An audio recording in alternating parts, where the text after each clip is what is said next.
I want to ask you a really important question at this moment. Are you ready? Try your best to answer it. What is required in a frame when we are communicating on Ethernet networks? Let me repeat that for you. What is required within a frame when we are communicating on Ethernet networks? Did you say MAC addresses? If you did, great job. That's right, we need MAC addresses. Specifically, we need a source MAC address and we need a destination MAC address. So right now, our PC wants to communicate with the printer, and we are on an Ethernet network.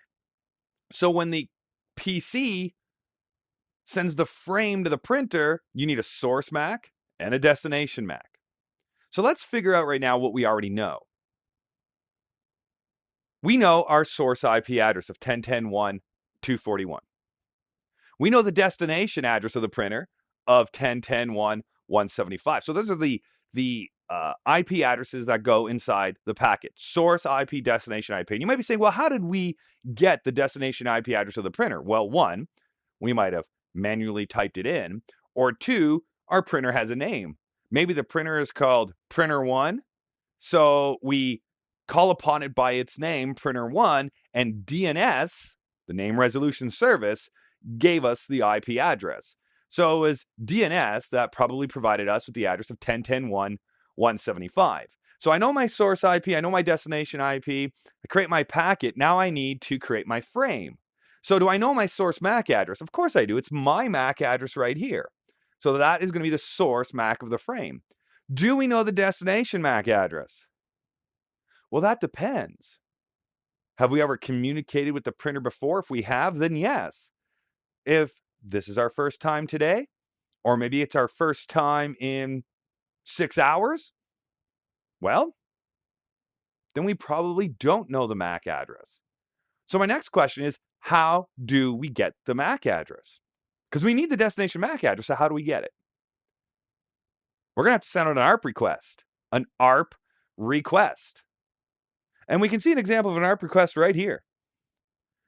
That ARP request is going to be broadcasted out. It's going to be broadcasted out.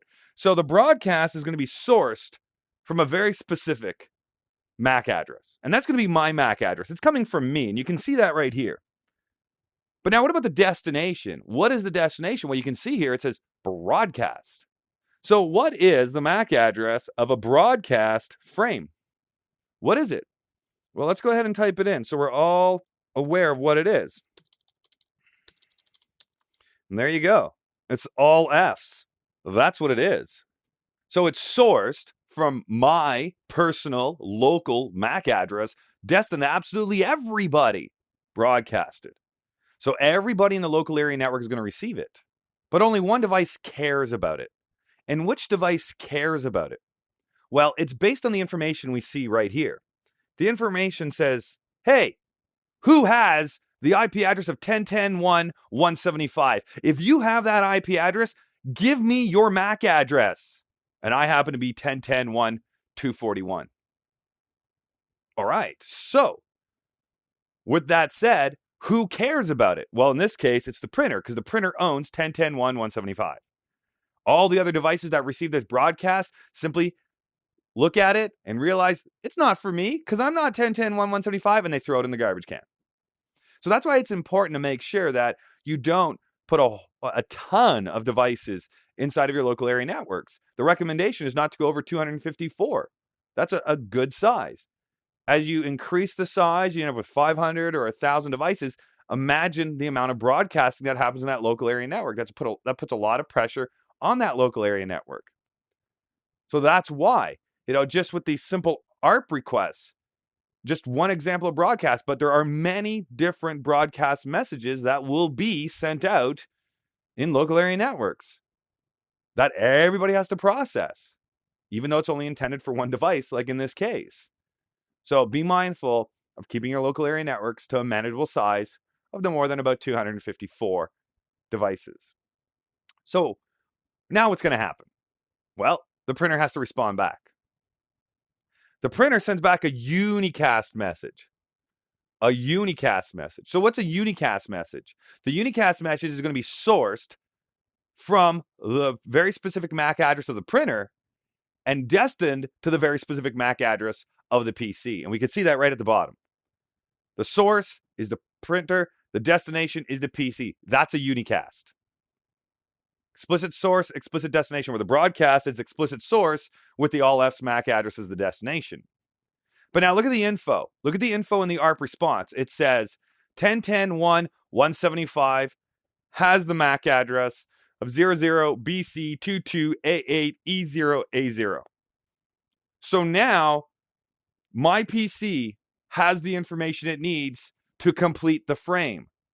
So now it knows the source IP, the destination IP, the source MAC, and the destination MAC, and it can talk directly with the printer. Now, this same process is true if we ever need to talk to our default gateway.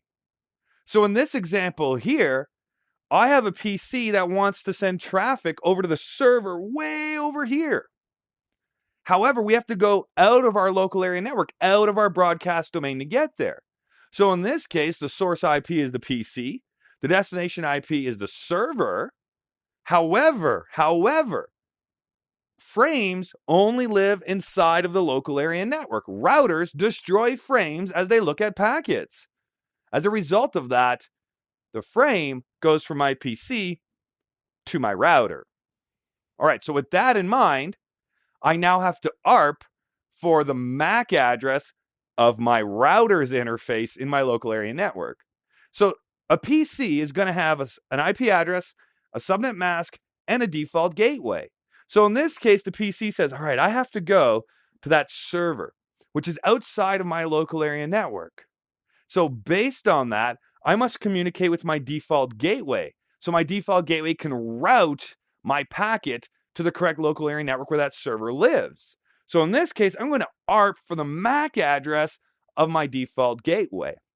So we can see in this ARP request, the source is my PC, the destination is the all F's MAC address, the broadcast destination, and look at the ARP request. It says, who has 10.10.1.1? What is your MAC address? Tell me, and I am 10.10.1.241. So I'm not asking for the MAC address of the server. Why? Because I could never get the MAC address of the server. The server doesn't live in my local area network. The MAC addresses only make sense and are only used inside the local area network. That's where they are used. So now the router responds back and every other device in my local area network drops, that's right, drops that broadcast frame because they don't need it. They are not 10.10.1.1. And the router responds back and says, hey, I am 10.10.1.1 and my MAC address is 0025B59C3427. And that's going to be a unicast response.